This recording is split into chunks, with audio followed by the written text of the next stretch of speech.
Bismillahirrahmanirrahim. Bugünkü sualımız bu şəkildədir.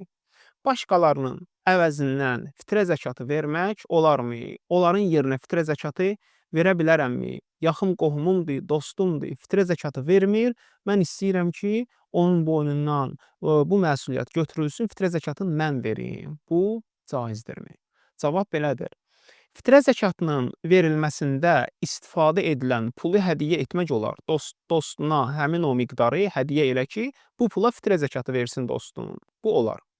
Lakin əgər zəkatın özün vermək istəyirsənsə, başqası adından zəkatı özün ödəmək istəyirsənsə, bunu icazəsiz edə bilməzsən.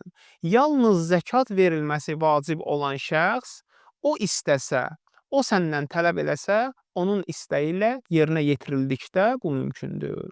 Əks halda birdən həmin şəxsin əvəzindən sən fitrə zəkatını versən, bu halda onun boynundan vəzifə düşməz, yenidən o da gərək fitrə zəkatını özü ödəməlidir.